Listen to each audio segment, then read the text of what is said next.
Okay, we finished chapter 3 last week, in which we saw God speaking to the man and the woman following their sin, and then the expulsion of the man and the woman from the garden there at the end of chapter 3. So we're coming this evening into chapter 4, and there's three main characters who are introduced into the story here of Cain and Abel and Seth. I'll read here chapter 4, verses 1 to 7, which says, "Now Adam knew his wife, and she conceived and bore Cain, saying, I have gotten a man with the help of the Lord. She bore his brother Abel. Now Abel was a keeper of sheep, and Cain a tiller of the ground. In the course of time, Cain brought to the Lord an offering of the fruit of the ground, and Abel brought of the firstlings of his flock and of their fat portions. And the Lord had regard for Abel and his offering, but for Cain and his offering he had no regard. So Cain was very angry, and his countenance fell. The Lord said to Cain, Why are you angry, and why has your countenance fallen? If you do well, will you not be accepted? And if you do not do well, sin is couching at the door. Its desire is for you, but you must master it." The first ever human birth and the first child to be born to Adam and Eve was Cain. We see here in verse 1, "Now Adam knew his wife, and she conceived and bore Cain, saying, I have gotten a man with the help of the Lord." Eve, in her words here, acknowledged that it was through the help of the Lord that she had been given a son, and this explained his name. Cain, the Hebrew form is Cain, means possession or acquisition. And although Eve had sinned and she had suffered the consequences of her sin, her pain in bearing her son would have been a reminder of that. Her words here show her faith in God and in his promises. Sometime later, she bore another son, a brother for Cain. There are some who think they may have been twins, but we can't be certain about that. But she has a second son here who is named Abel in verse 2. The name Abel, the Hebrew form is Hevel, means vapor or breath or vanity. And the name may indicate that Eve understood the transitory nature of human life. That same word is used in a number of other places, and a couple of examples here we have in Job chapter 7 and verse 16.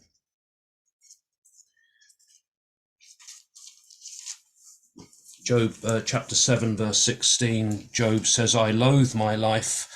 I would not live forever. Let me alone, for my days are a breath." The word is translated there as breath, and this is the same word for the name Abel, so it means a breath.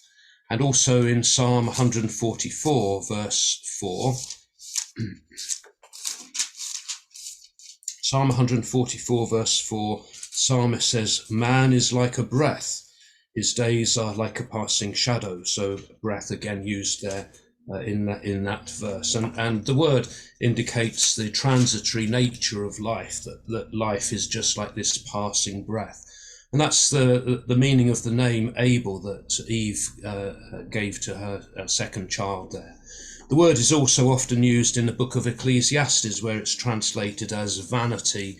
So it indicates that sort of temporary nature of life. So we have here then the establishment of the first human family, composed of father and mother and children. Cain and Abel are the first brothers, and it's the family unit which will form the basis of human society. As the two boys grew up, though, they adopted different occupations. Verse 2 tells us, "Now Abel was a keeper of sheep, and Cain a tiller of the ground." Abel's work as a shepherd would provide wool for clothing, could be used for clothing, and whilst Cain's work as a farmer would provide food with the production of fruit and vegetables. The work that each performed enabled them to bring offerings to the Lord. And we have here the first account of an act of of worship, although no information is given on the institution of how they were to worship. No instructions are provided here. We're just given this a record of this incident of them bringing their offerings to the Lord. We're not given any information on where, when, or why these offerings were being made. But offerings of this type would be a means of worship and of drawing closer to God. We're not told if these offerings had been commanded by God or if they were spontaneous expressions of worship and of thankfulness to God. But here in verse 3 and into verse 4, we're told, in the course of time, Cain brought to the Lord an offering of the fruit of the ground, and Abel brought of the firstlings of his flock and of their fat portions. Cain's offering came from the ground, so fruit or vegetable, the fruit or vegetables that he had grown, whilst Abel's offering was from his flock, the flock of sheep, his firstborn lambs. No mention is made of Cain's offering being the first fruits of the ground, simply that he brought an offering of the fruit of the ground, whereas with Abel we're told that it was the firstlings of his flock, so the first born of the lambs. The Lord's reaction to these offerings is recorded then in verse 4, the last part of verse 4 and into verse 5. And the Lord had regard for Abel and his offering, but for Cain and his offering he had no regard. So why was Abel's offering accepted by the Lord, but not Cain's? And how did God make known his acceptance of the one and his rejection of the other? Some say that Cain's offering was not accepted because it was not a sacrifice involving the shedding of blood as a sin offering. But there's nothing here in the text to say that God had requested a blood sacrifice. Ultimately, the value of the offering is dependent upon the attitude of the one who is making the offering. And this is the explanation that's given to us in the New Testament in Hebrews chapter 11 and verse 4.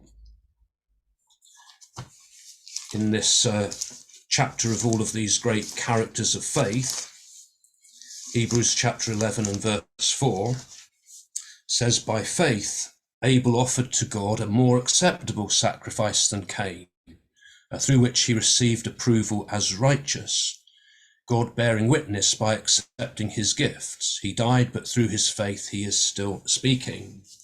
As a mention of Abel there and his offering, that it was Abel's faith that made his offering acceptable to God, and God considered him to be righteous because of that. So Cain's offering then must have been rejected by God because it was not offered by faith.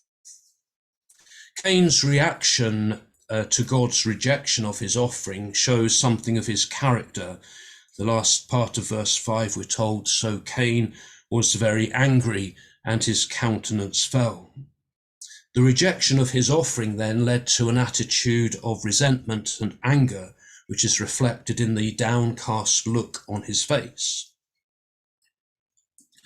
The Lord then spoke to Cain, questioning him and warning him.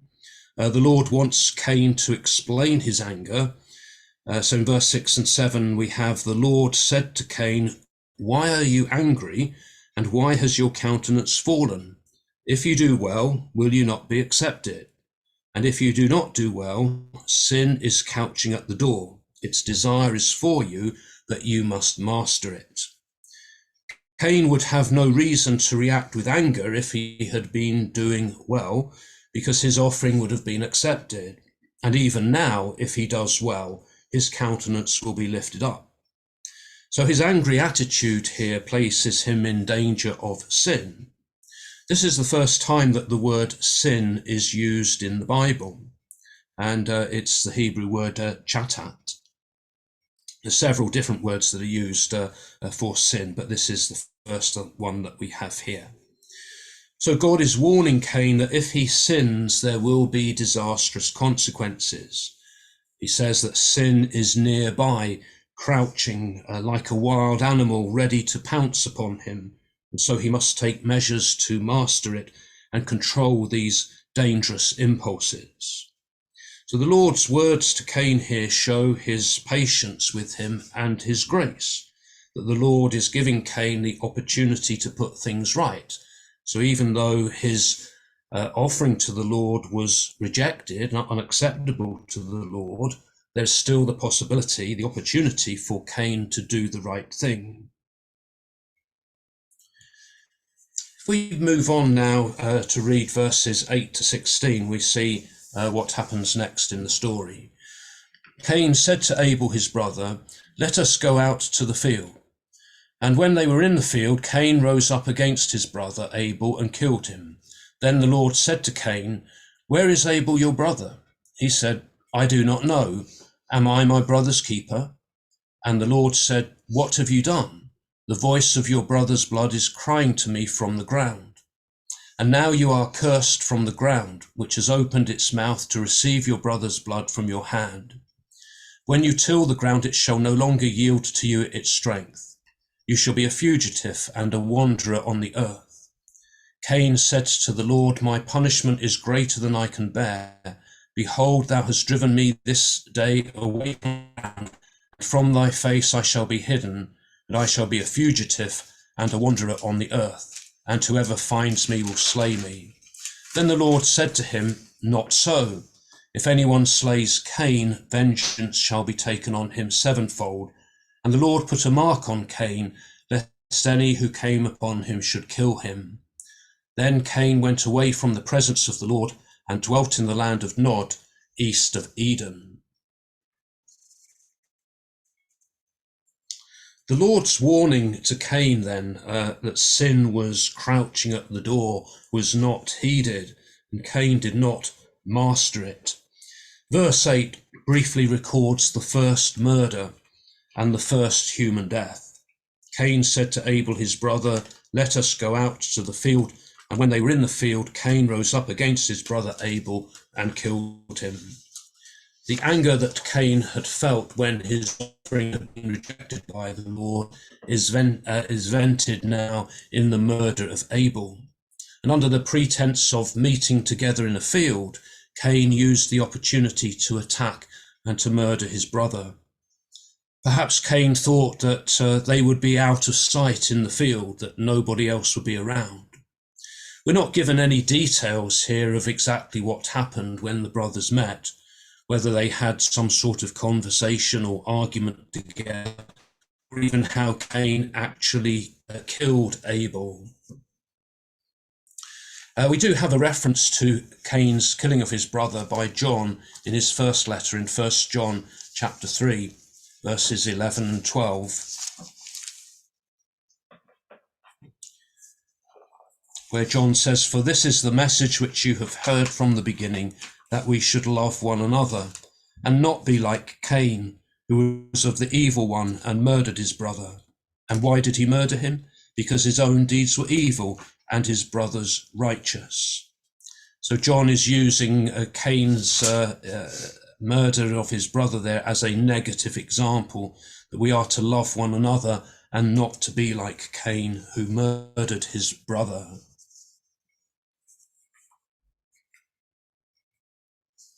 The Lord then questioned Cain. "Where is Abel your brother?" he asks.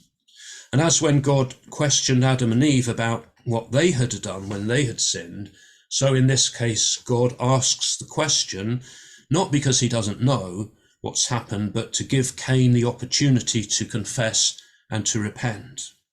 And Cain replies, "I do not know. Am I my brother's keeper?" So Cain lies, and he denies any knowledge of his brother's whereabouts, and displays an attitude of indifference towards his brother's welfare. Am I my brother's keeper? Perhaps as the older brother, Cain should have felt a greater sense of responsibility towards his younger brother. Older brothers are supposed to look after their younger brothers and protect them and help them when they're in trouble. And here God had given Cain the opportunity to confess what he had done, but Cain had rejected that opportunity by lying about it. And now the Lord reveals to Cain that he knows exactly what has happened and there is a witness to all of this. In verse 10, the Lord asks, "What have you done? The voice of your brother's blood is crying to me from the ground." God knew what had happened, and Abel's blood testified against Cain, crying out from the ground for justice and judgment. We have in the New Testament a couple of references to the blood of Abel. Jesus refers to it in Matthew chapter 23 and verse 35. This is in the chapter of Jesus' condemnation of the Pharisees, this series of woes upon the scribes and Pharisees, accusing them of being guilty of the murder of the faithful prophets from the past. And he mentions here in verse 35 that upon you may come all the righteous blood shed on earth, from the blood of innocent Abel to the blood of Zechariah the son of Barachiah, whom you murdered between the sanctuary and the altar. Jesus is referring there to the first and the last murders that are recorded in the Hebrew scriptures, beginning with the murder of Abel there. He speaks of the righteous blood which is shed on earth and the blood of innocent Abel. And then also in Hebrews chapter 12 and verse 24, the writer here also makes reference to the blood of Abel and compares the blood of Abel with the blood of Christ when he says that he speaks of the faithful coming to Mount Zion and coming to Jesus, who is the mediator of a new covenant, and to the sprinkled blood that speaks more graciously than the blood of Abel. So even though Abel was innocent, that his blood was righteous, it is the blood of Jesus that speaks more graciously even than Abel's blood. God then pronounces this curse upon Cain in verses 11 and 12. God says to him, "And now you are cursed from the ground, which has opened its mouth to receive your brother's blood from your hand. When you till the ground, it shall no longer yield its strength, but you shall be a fugitive and a wanderer on the earth." So because the ground had received the blood of Abel, the curse placed upon Cain then would involve him not being able to work the ground as before to provide for his living, and so he would have no means of support. His working of the ground would be unproductive, and he would have no settled place of residence.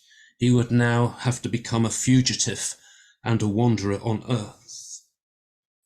Cain responds to the Lord's curse upon him by complaining with some bitterness in verses 13 and 14.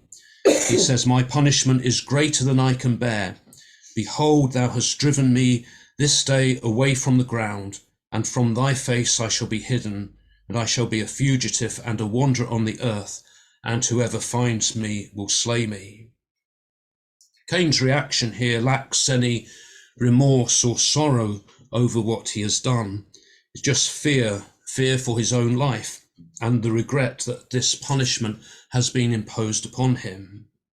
Sin always causes separation, and in this case Cain would be separated from the ground which had provided his living, and also separated from the face of God. And Cain is concerned that this punishment will be more than he can bear, and he's fearful that others would attempt to kill him. Mention here, its implication is the existence of other human beings who are around who would have been able to have taken Cain's life, and we don't know. They're not given any sense of time here of how long events have taken or what the human population would have been at this particular point. But there seem to be others who are around who Cain is now fearful of. However, God's judgments are always tempered with mercy, and Cain is given the assurance that God would protect him.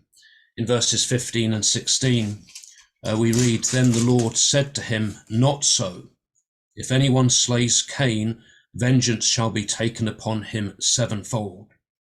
And the Lord put a mark on Cain, lest any who came upon him should kill him. Then Cain went away from the presence of the Lord and dwelt in the land of Nod, east of Eden. So God would protect Cain, not allowing anyone to kill him. And if anyone did kill Cain, then the Lord would avenge his death sevenfold. The number seven there indicates that they would be judged to the fullest measure. The number seven is the perfect number. In order to identify Cain to others, the Lord then put a mark or a sign upon him. So the mark both condemned and also protected Cain. It marked him out as who he was. But we don't know what this mark was, and we're not given any details or information about what it might have been. But it must have been something that others would recognize and would be a means for them to identify Cain. And so, leaving the presence of the Lord, then, we're told that Cain dwelt in the land of Nod. The word Nod means wandering, and we're told here that it was east of Eden. Again, we don't know the geographical locations that are mentioned here, or have any kind of idea where these places might have been. So Cain was now to live a life of wandering in this land east of Eden. We may wonder, well, why didn't God apply the death sentence to Cain? Later on, after the flood in Genesis chapter 9 and verse 6, God imposes the death penalty upon those who kill another human being, who take another human life. In chapter 9 and verse 6, God says, whoever sheds the blood of man, by man shall his blood be shed. For God made man in his own image. We might then have expected God to have carried out that execution of Cain because he'd committed the first murder. But instead, God's actions towards Cain show his mercy and his grace, and his willingness to give Cain another chance, another opportunity. So although his sin has separated him from fellowship with God, Cain still has that opportunity to repent if he chooses to do so. In verses 17 to 24 now, we are given some details of Cain's descendants. So we'll read these verses here, verse 17 to 24. Cain knew his wife, and she conceived and bore Enoch. And he built a city and called the name of the city after the name of his son Enoch. To Enoch was born Irad. Irad was the father of Mehujael, and Mehujael the father of Methushael, and Methushael the father of Lamech. And Lamech took two wives. The name of the one was Ada, and the name of the other Zillah. Ada bore Jabal. He was the father of those who dwell in tents and have cattle. His brother's name was Jubal. He was the father of all those who play the lyre and pipe. Zillah bore Jubal-Cain. He was the forger of all instruments of bronze and iron. The sister of Jubal-Cain was Naamah. Lamech said to his wives, Ada and Zillah, hear my voice. You wives of Lamech, hearken to what I say.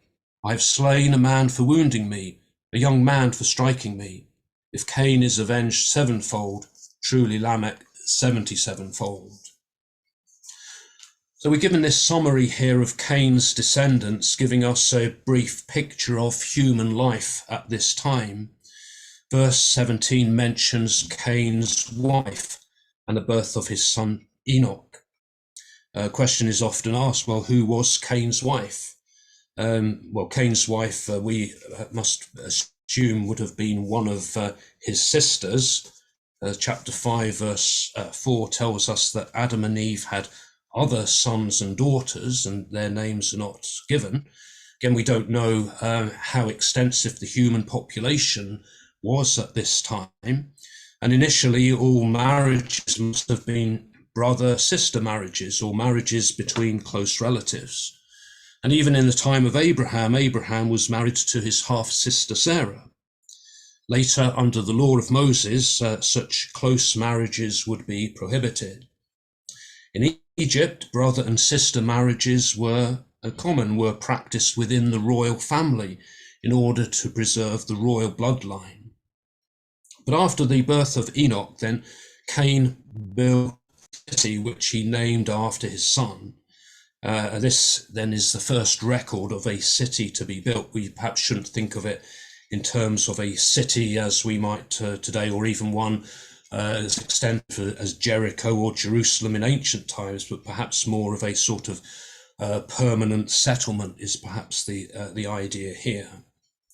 Verse 18 then records 5 generations of Cain's descendants. There's Enoch, Irad, Mehujael, Methushael, and Lamech.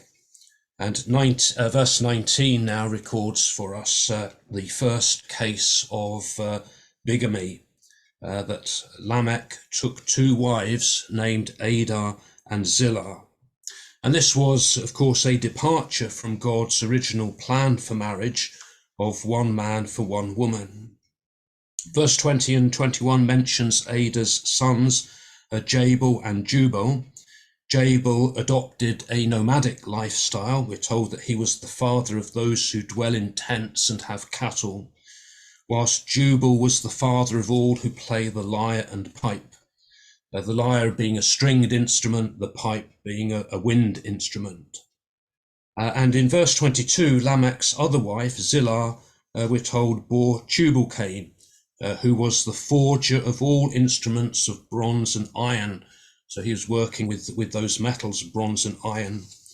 The ability to make and to play musical instruments and to be able to forge tools from these metals perhaps shows how advanced early human civilization and culture must have been. That God has given man the ability to be able to develop and to use these skills. This also contradicts the mythologies which attribute inventions and discoveries to the gods, who then taught mankind these crafts and trades. The Greek god Hephaestus, and the Roman equivalent is Vulcan, was the god of fire and metalworking, and then supposedly would teach man these skills. But the account here contradicts that kind of mythology. Tubal-Cain, we're told, had a sister named Naamah, and her name means pleasant or graceful. Verses 22 and 24 to 24 provides us with an insight into an incident briefly recorded here that occurred at the time, which reveals something of the character of this Lamech. And it's in the form of an early poem, perhaps the earliest poetic writing that we have in the Bible. Lamech addresses his 2 wives, Adah and Zillah, and he boasts of killing a young man who had struck and wounded him. He says, Adah and Zillah, hear my voice. You wives of Lamech, hearken to what I say. I've slain a man for wounding me, a young man for striking me. If Cain is avenged 7-fold, truly Lamech 77-fold. Lamech had retaliated excessively to whatever wrong had been done to him. By killing the young man who had wounded him, then Lamech had showed his contempt for human life and had acted as his own judge and jury in the case. Later, under the law of Moses, retaliation was to be restrained and limited to an equivalent injury, the principle of an eye for an eye and a tooth for a tooth. Jesus went further with this as well in the Sermon on the Mount in Matthew chapter 5, verses 38 and 39.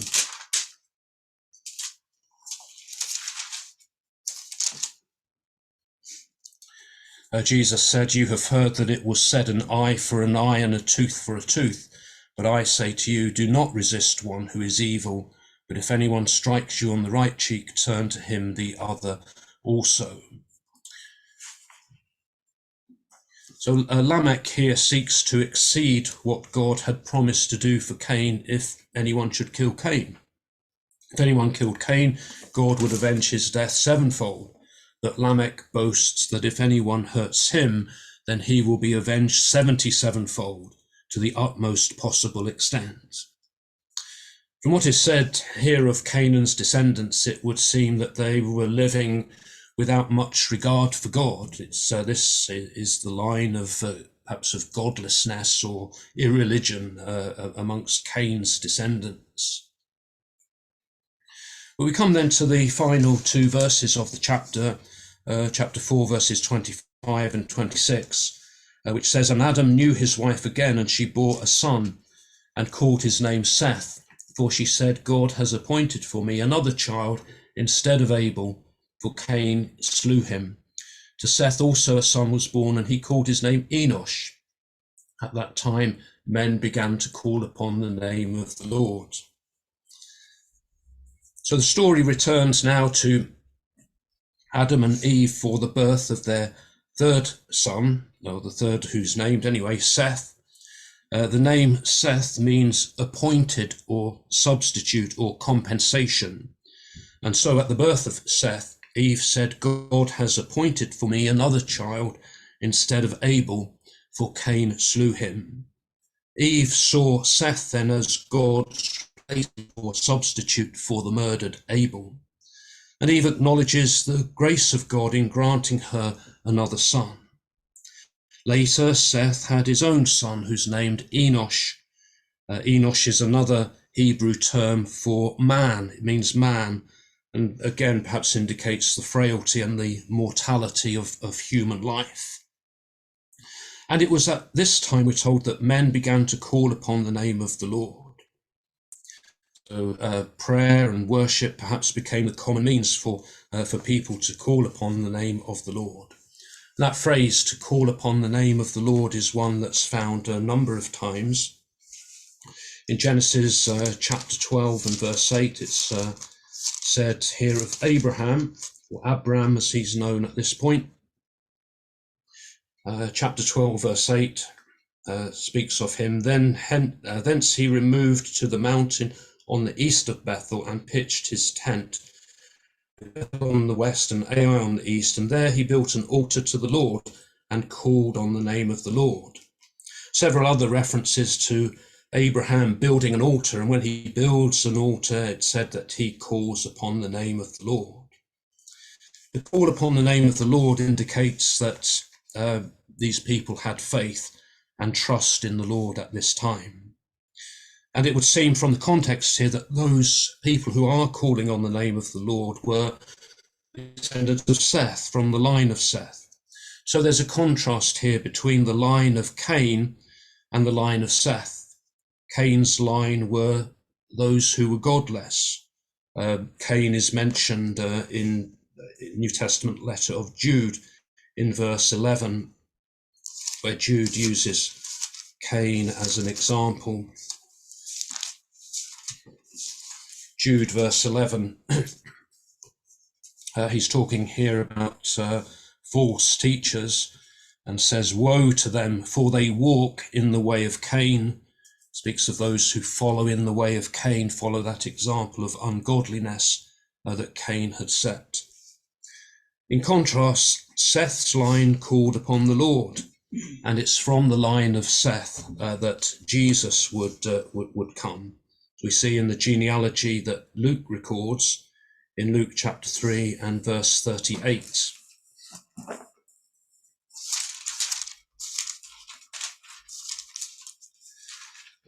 The genealogy begins with Jesus and then goes all the way back to Adam. Right at the bottom there, in verse 38, there's the son of Enosh, son of Seth, son of Adam. So Christ's line comes through Seth, according to Luke's genealogy there. Cain's line, of course, is destroyed in the flood. His line of descendants are wiped out when the flood comes upon the earth. It's the line of Seth that survives that flood through Noah and Noah's descendants there. That brings us to the end of chapter 4 of Genesis. There's a few questions here that you might want to think about. You might regard this as homework for the weekend. What do we learn about God in this chapter? In what ways can we show ourselves to be our brother's or sister's keeper? How can we ensure that our offerings to God will be acceptable? Choices have consequences, and what choices are made in this chapter, and what are their consequences? And what does it mean to call upon the name of the Lord? So if you want to do a little more reading of the chapter, a little more study on your own, and take some time to perhaps to think about these questions from that chapter. So thank you for listening, and I'll stop the screen sharing here.